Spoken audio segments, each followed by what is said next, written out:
Welcome back to another episode of the Safe to Speak on It podcast. I am your host, Jameer, and that other me that you think is me is actually my brother Shahad. And if you're new to the channel, you already know I need you to subscribe to the channel, hit that like button, and crack that bell to stay up to date on all future uploads. It means so much to us and it helps us reach more people. And without further ado, cue that intro. Daddy, that's classic. Alright, y'all, so in today's episode, we are back talking about Castlevania. I think we just wrapped up season 3. Yep, season 3 or 4, you know what I'm saying? And me and this John, bro, listen, look at me. I wasn't feeling it too much, my boy. So much so that I might need you to just, you know what I'm saying, ring him in for us today. That's how I'm feeling today. And that's how we're going to do it then. You know what I'm saying? So, like you said, we talking about Castlevania. Powerhouse Animation Studios is one of the animation studios that worked on it. It was brought to us by Warren Ellis, and Federator Studios and Shankar Animations are some of the people that helped produce it. Again, a lot of this went to working it. The game started way back in September of 1986, and the anime finally dropped on Netflix 2017, right? Watch it on Netflix or go back and play the video games. That's the only other way that you can really get to it for real. Mm-hmm. So now for season 3, now that Dracula is dead, we got Cypher and Trevor falling in love. They living a nice little story right now, walking around, traveling around out here. They killing the rest of Dracula's horde, and then Alucard and Isaac are kind of like just struggling to figure out their places in the world right now, with Dracula being gone and not really having a purpose anymore. And then we also get a little hints of Carmilla. She got some plans working with her and Hector, right? It's getting a little crazy. So that's basically like the origin of like what this season's about. But now, purpose-wise, nobody really has a purpose. So it kind of, I see where his confusion came in, because the first couple episodes you realize nobody really has a purpose. They're all kind of just going through life right now, just trying to figure out what's going to happen. May I interject? Of course, son. Not only is it for a few episodes, I don't understand what the real mission or real purpose of this whole thing is until episode 8. There's 10 episodes in season 3. Why did y'all take so long building up this damn plot? The pacing was God. Oh, no, just go. I'm sorry. See, I'm about to get all angry again. Just keep going, bro. So now we're on to the main conflict, which is that everybody is trying to figure out what's their purpose. Nobody has a real idea, and they're kind of just going through life. Isaac, he hates all the humans, so if you're nice to him, which is very rare, he has conversation. And when they are like jerks, like most humans are, I make sure they ain't gonna really be a jerk to anybody else, if you get the point. You feel me? And then Alucard, he kinda finds these two people, but it's like that whole situation is kinda weird, doesn't really lead to it. He's kinda ending up like his dad at the end of that situation. And then again, Trevor and Cypher, they're like just in the little honeymoon stages of their thing. They kill monsters, then they sleep together at night, then they go kill some more monsters, travel. She was meant to go meet up with her family, but she didn't, because her and Trevor are just having a good time right now. Being adventurers and shit. What makes this so important right now is the fact that the first 2 seasons were so focused and so hell-bent on, we gotta kill Dracula, this is the plan. And it's like, normally, once that happens, the goal is over. Either the show ends or a new bad guy pops up and people gotta fight him. No.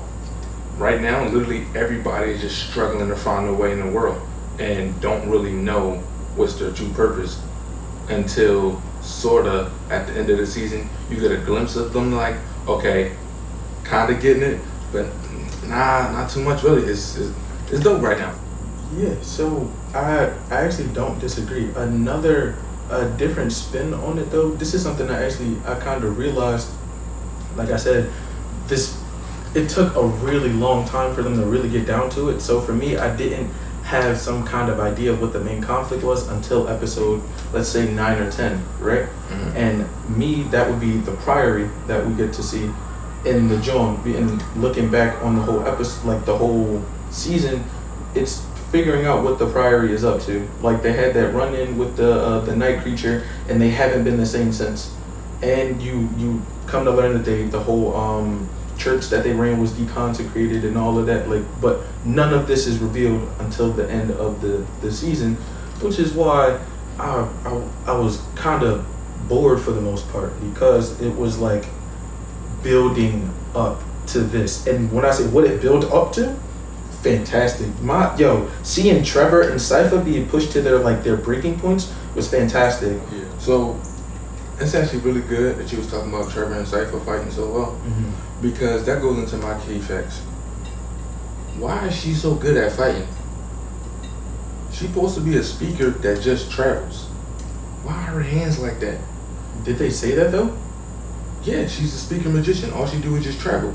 She gains knowledge, and what is who's to say that knowledge isn't combat fighting?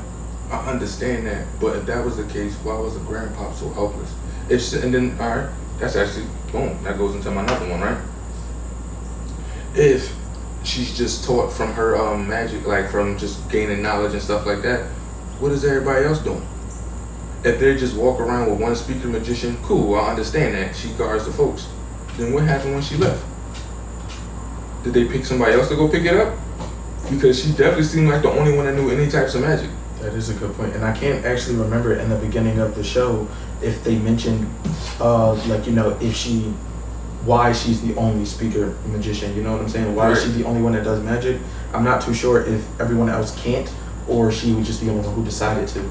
So that actually is a good question. But now also, again, but then it's still, they supposed to be like pacifists and they help people. She was getting busy, bro. Yeah, they wasn't regular. I'm about to say they wasn't regular night creatures either, bro. They was they was big body Jones. Trevor Whip wasn't working at first. He had to come up with different plans, put the extra strength into it. Oh my, bro. When she was fighting boy, dead back jumped in the sky, had the fire holding her up, and then was just like, I was like, oh, she cold. No, she cold. She was. Nah, bro, she was dope. But like, and each time she just keep getting better. So I understand it now. Like with a little bit of experience, she getting dope. But like, she hand to hand with Trevor, a hunter.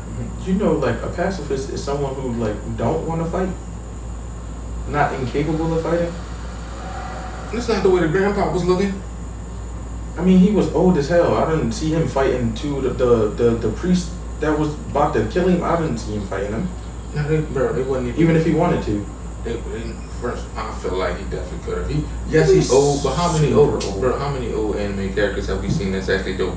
Right, that actually all of them are martial artists that we've seen all across anime. Again, and he got all this knowledge, so he would know a bunch of different ways. And again, we know there's a million and one different martial arts that are meant for smaller, weaker people to overpower bigger people. And then they wasn't even like martial artists themselves. They wasn't tough.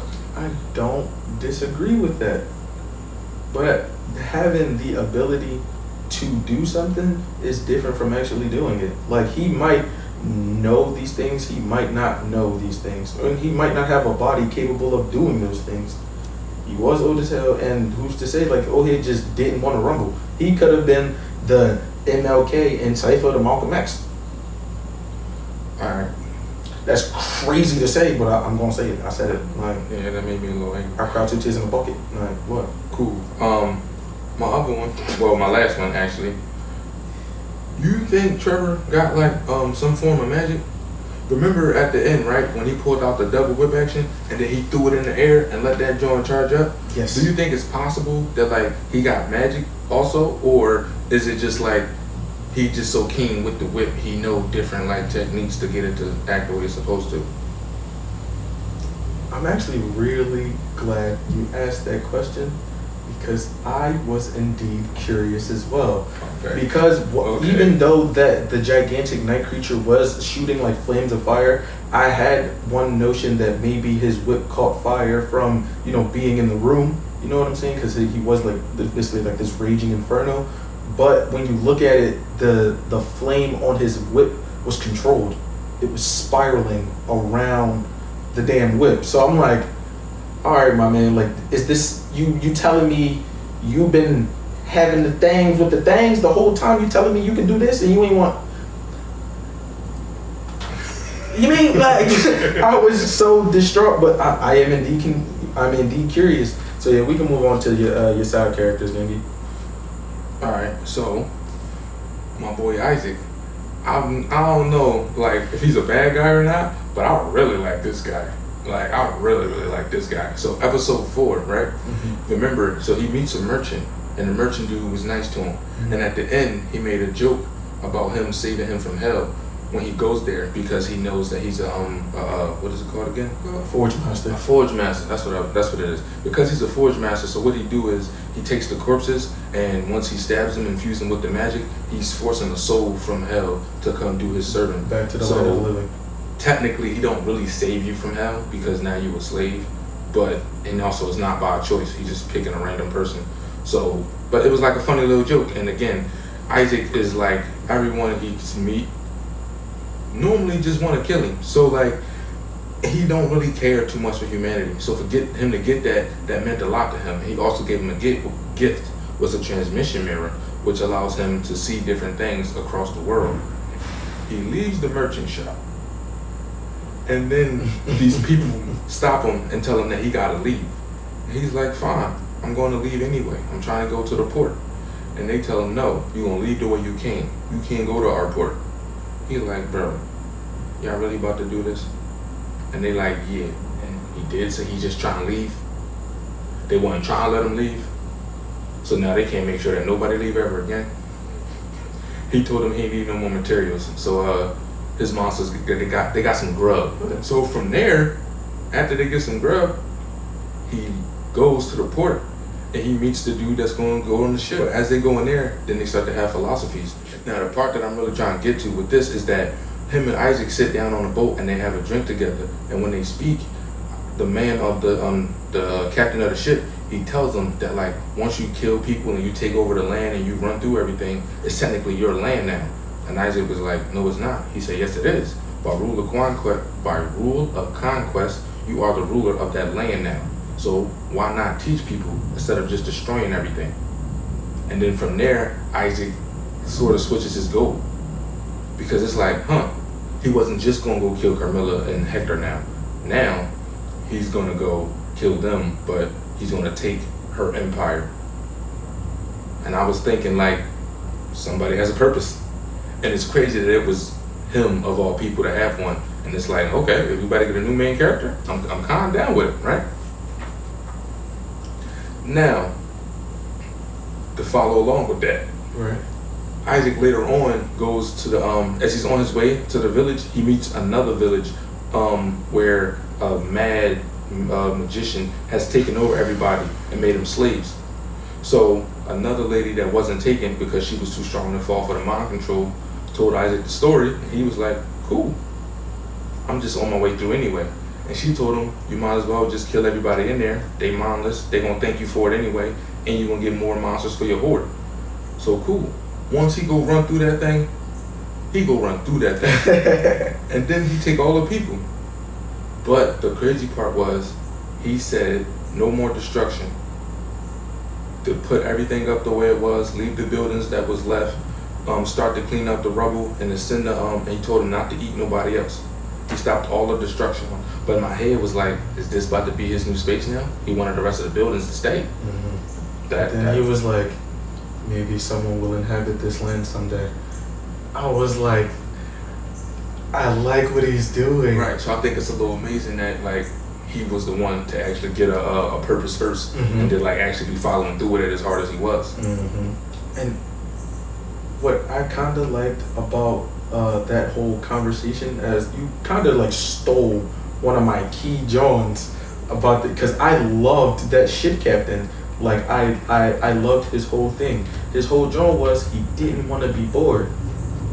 That was it. He was like, man, I'm so damn bored. He was like, bro, sailing somewhere is better than just sitting here doing nothing. Like, we going to a boring land, but at least we going somewhere. And then Isaac pull up, and you see all his beasties. And like he said, he was talking his talk to him, and he was like, you don't look boring. So then he get on the ship with him, and as he's learning Isaac's story, he taking his drink, and he's like, I knew you would not be boring. Like, that was just his whole thing, and he was just like, he really taught something to Isaac. And as he was, Isaac, was on his thing about humanity being a pest and being a disease upon the planet and everything like that. Right. He was like, bro, I don't disagree that this is a cruel world. I too have been cruel. But just yesterday, a man gave you a gift and told you a joke. So not all humanity can be terrible, right? Like, we can be better. So why not teach us rather than just destroy us? We'll never get the chance to be better if you just cut us off. Exactly. That was beautiful. Like, I was actually really upset that you said that first. But that was that was amazing. And then my last one is honestly, like, for Alucard, I kind of saw this coming. Because again, we figured out that he's a teenager in a grown man's body. So right now he's definitely going through more just separation issues. His mom died early, then his dad died, and like, you know, he's stuck in a coffin for a year. Like, his dad died? Yeah, his dad is definitely dead. His dad died. That's how simply you gonna put it? His dad just died? That nigga drove a stake through his heart. Alucard did it. You talking about his dad just died? He murdered that man.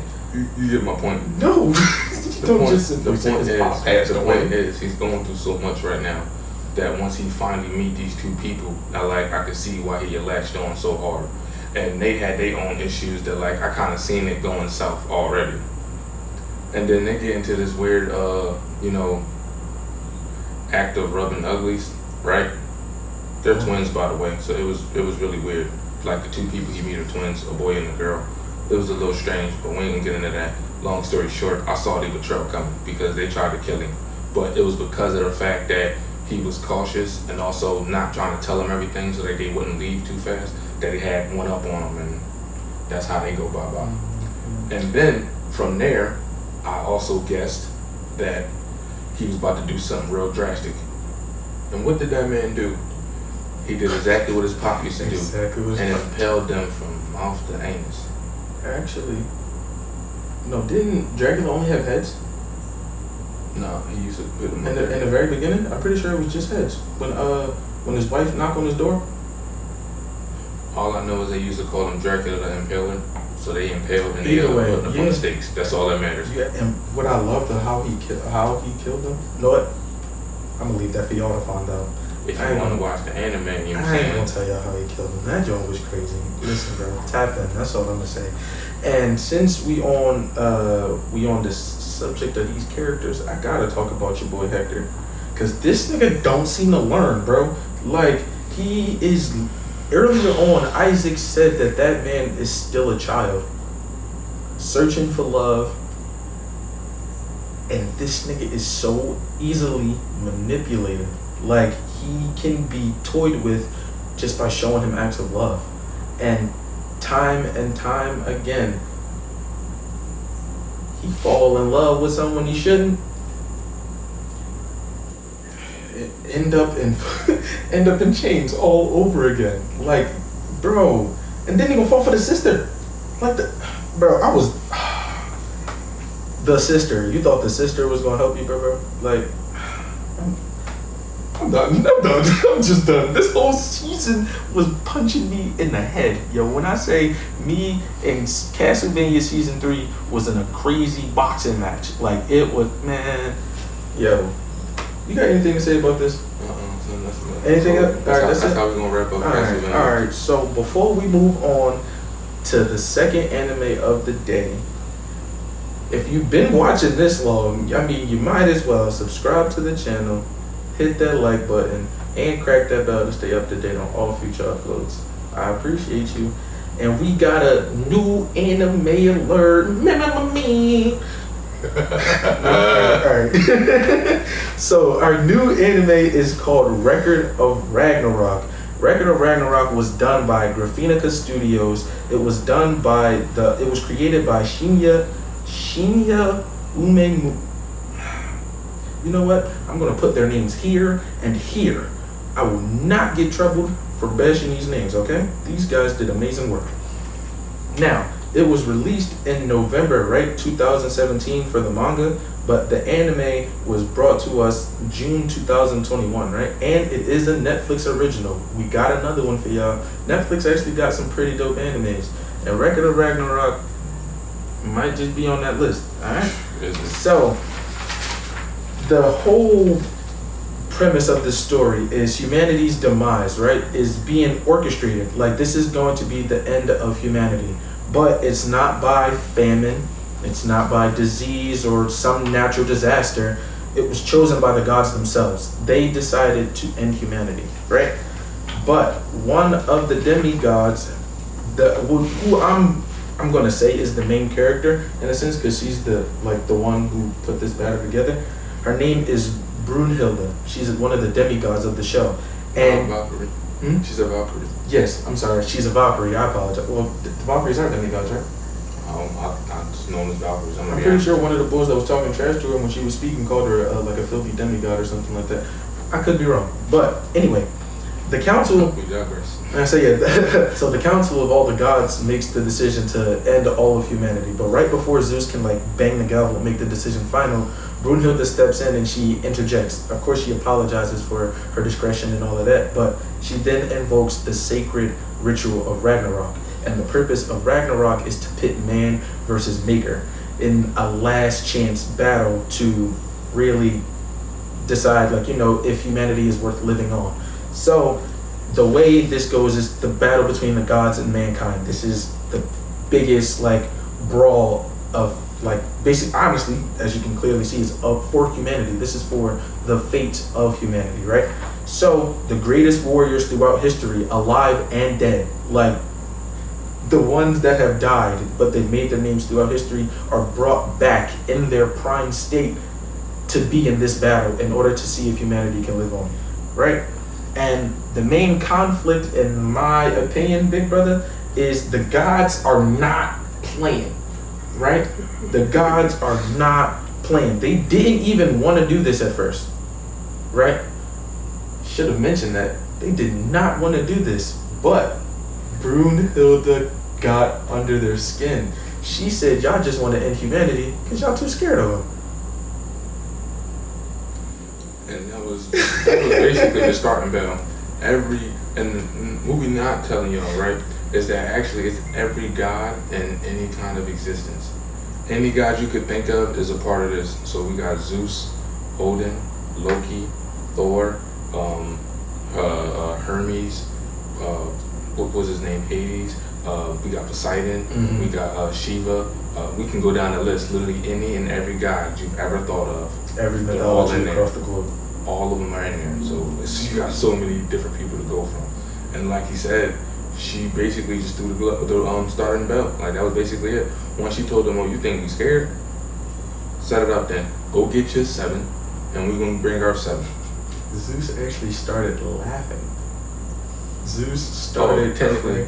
My fault. Not 7. It's 14 because it's a possibility of 7 matches. So it's 14 on 14. But who knows how many we'll actually get to see.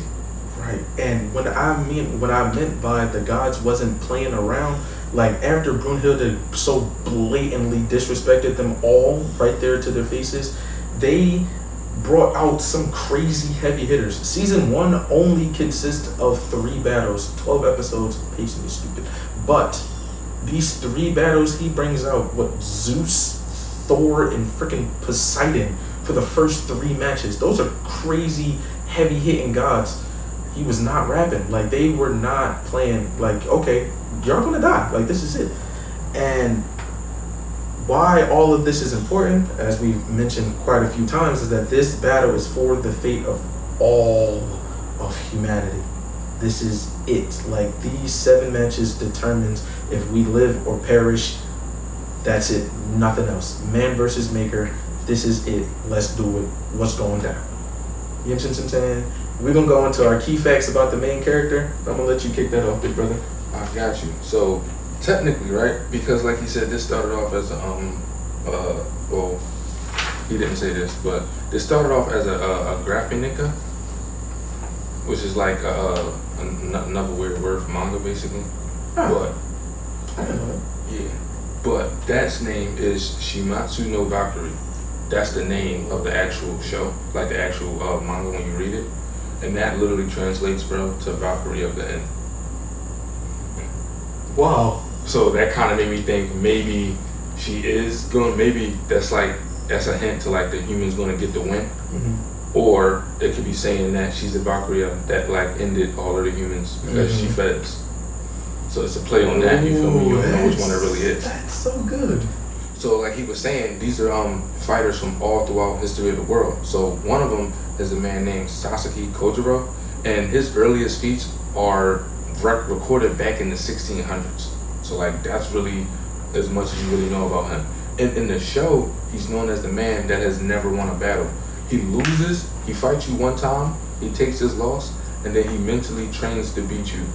And then once you see him again, it's that mental standoff where that person knows they can never beat him ever again. So they don't even fight. So technically he goes his whole life without winning a fight and dies. They call him history's greatest loser. Crazy.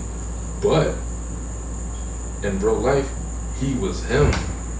His first his first like known feat for being that tough was like 1610, something like that. Mm-hmm. And he fought off 3 people by himself with one of those with like one of the metal fans. Metal fan. Yeah, you know how they like the fans that they use? Mm-hmm. Like Katana from Mortal Kombat. Right. Yeah. That's cool. I had no idea. Yeah, bro. He fought off 3 people by himself with one of those. That's in the show? No, that's in his real life. Oh wow. Yeah, bro. That's in cool. his real life. That's like that. Oh wow, that's tough. So, and another thing, because there's so many mythologies and different things being picked in, Valkyries are from Norse mythology, and they're normally people who pick up warriors that were slain for Ragnarok, which is actually when Fenrir eats the sun and the world goes into chaos, and it's the gods versus everything that's evil. And those warriors are picked for Ragnarok. They're called inhabit, and they are the warriors that go help Odin and all of them. But now Ragnarok is the gods versus man, and the warriors that she's picking are humans to fight against the gods and not for the gods. I thought that was a nice little twist that they put in there too. I couldn't agree more. And what speaking on Brunhilde was like as we said before, like she's leading the human side. They tasked her with finding the humans for this battle, and she picks them off as they go and stuff like that. And the reason why I figured she was like, the main character is because at the end or even during these battles, they keep cutting to her and how she's reacting to the gods. She's actually very, very malicious towards these freaking gods. She hates them with all of her heart, and she wants damn well for them to get whatever she feels as though they deserve in her mind. I don't think that this is all just for humanity, obviously, in her mind. I think she has some personal reason for wanting the gods destroyed. I can't actually say what that was, but she is trying to make certain that they do not win this battle, right? And I don't like this show too much. Word? Okay? Hear me out. Right? As I've told you before, that Record of Ragnarok contains of 12 episodes in season 1, right? But amongst those 12 episodes, we get 3 battles. And in most cases, they spent more time introducing the character for the fight than we actually see them fight. And not to mention, some of the backstories lasted an entire freaking episode, while these characters in real time are just standing here looking at each other, like not even making a move. It was like, come the hell on, bro. It was blowing my... The only battle that I can say I genuinely enjoyed was the, like through and through that I enjoyed from start to finish was Adam versus Zeus. Yeah, that was a great one. And yeah, that was the only one that had me gripped from start to finish. The other ones were like, bro, like come the hell on with this freaking fight, right? And one more thing about the show, on the flip side, we threw in a little negative, here's a little positive. The creators' interpretations of these gods, you know what I mean? Like how their stories came to be, like even character design. Like we have images, we have our own, thoughts and notions of what Zeus and Thor and Odin, what they all look like. Right. But when they're incorporated into this anime and they're all brought, all of them for all walks of life are all gathered in what they call the Colosseum, right? Right. They're all gathered here. Literally half of this arena is split with humanity, and the other side is just all gods. And it's freaking dope. Like the world building for this, I guess you could say arena building, because this is where everything is taking place. Right. It's so cool. Like it's really visually appealing. You know what I mean? And since we was talking about that man Sasaki, right? Did you feel like his battle was already won? Did you feel like he was gonna win? No. I kind of did. I'm gonna be honest with you. I felt like everybody was gonna lose. Like, I felt like they did good for that. Well, at least for me. Maybe I'm a little manipulative. I'm easy to manipulate, but I definitely thought that the guys had each one in the bag. All right, so I kind of had this idea that he was going to like succeed. You know what I'm saying? Because the first battle, while it was a good one, the bull Lumu, he didn't really, you know what I'm saying, last too long. He made Thor excited, but he didn't push Thor to any limits. Like, it was kind of a clear wash, if we're being honest. If we're being honest, they kind of really just clash weapons and a few then times. The Adam versus Zeus fight was a freaking masterpiece. And while Adam was this close, he literally lost by a hair. Less than a hair. Like, he just barely lost. But he won in a whole nother way. He beat Zeus in a completely different way while losing the match. You know what I'm saying?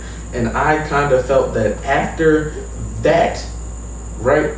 And then they introduced, after, you know, everybody was appalled for Adam, because you know the story of Adam and Eve. He's the first man, the father of humanity and such like that. Right. Everyone started praising to him instead of the gods, obviously, because there are enemies and stuff. You know what I'm saying?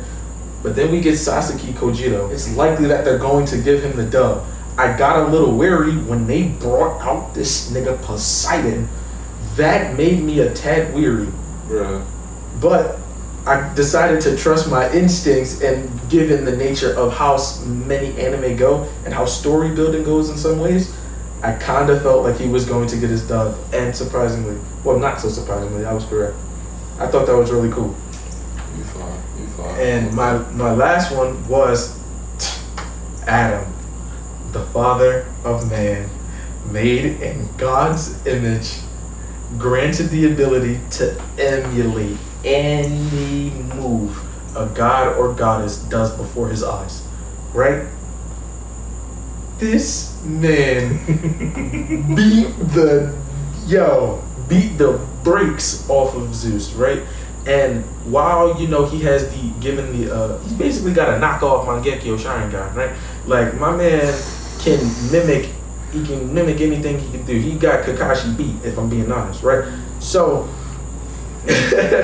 while it gives him the ability to copy these moves, no one could understand that how this man in this incredibly small frame could overpower Zeus in terms of with his own moves. You feel what I'm saying? But Brunhilde said something that was really cool, was his will and his tenacity. He hates the gods with every fiber of his being. Adam versus Zeus was definitely my favorite fight of season 1 of Record of Ragnarok. No, for sure. I would definitely say that was definitely the best fight for season 1. Mm-hmm. Now, so back to when you brought up Poseidon, right? Mm-hmm. So when Poseidon pulled up, I actually thought this was really interesting, because normally in every other movie that you see Poseidon portrayed in, he's the good guy. Yeah. And this one, bro, he was a stone cold jerk off. Like, you would hate him to the max. And it was so, like, surprising, because I ain't gonna say I hate on Poseidon, right? But if you know the story of Medusa, then you know. You feel me? Right. So, like, after that, I've always wondered, like, how is this boy always such a good guy? So-called. Right. And this one, he was not a good guy. He even murdered his own brother. I thought it was a little refreshing to get a different take on him. I like the way they did him, right? But now, like I was saying, all of these gods are, like, from different mythologies, but Zeus is still the father. Mm-hmm. I think that's very interesting. The father of the cosmos. Yeah. He technically is like the head honcho of everybody. And Poseidon is his big brother, right? No, Poseidon is his brother. I'm pretty sure they call him the big brother of Zeus. Technically, you're right. All of his brothers are older than him. Oh, wow. Zeus was the youngest. Oh, yeah. Because he go back and kill criminals to get his siblings out. Right. Remember, and when they showed the backstory of how when Poseidon actually killed his brother, he killed him because that brother wanted to kill Zeus. They were going to give him the throne while he was still a child, and Big Brother wasn't going for that. And he was just like, yeah, bro, you out here conspiring. I'm just gonna kill you because that's beneath us gods. You're not even meant to be one of us no more. I was like, wow. So Poseidon crazy, and then the fact that Zeus just hit honcho still. I think that's interesting. It's kind of like Greek mythology is the strongest one, and like in my head, is it going off of popularity? Because after the Greeks, it's Norse. I would say they're the more prominent ones after that. And then we get Odin, Loki, and Thor. And then you got Shiva, and it's like everyone just kind of knows Shiva. So like I don't know, it's kind of going off like the popularity of the mythologies. You feel me? That's actually pretty dope. And now my last one, right? You let me know if so they not just like fighting and whoever wins. They gotta kill them. Like these people are gone for forever from history. They can never be in. They ain't gonna be in Record of Ragnarok battle 2. Like this is over for them. After they win or lose, that's it. You feel me? Is that worth 1,000 years, bro? I feel like I need a little bit longer than that, bro. More than that. You gonna kill 7 gods, and you tell me I only get to live 1,000? I feel like each life should be worth 1,000. You feel me? If I can go kill 7 gods, they should get 7,000 years to chill out before they decide to want to mess with them again. In all fairness, though, none of those humans in that arena are going to live those full 1,000 years.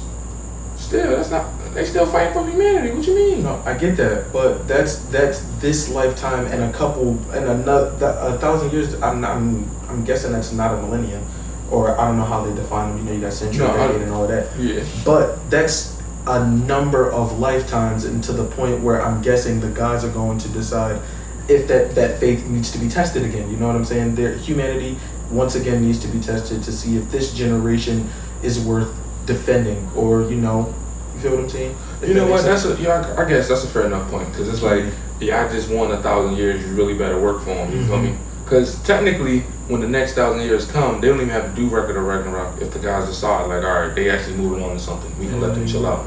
So you know what? You're right. Maybe it is worth it enough. But like, they gotta learn from this chance, bro. Because my man Adam died on his feet.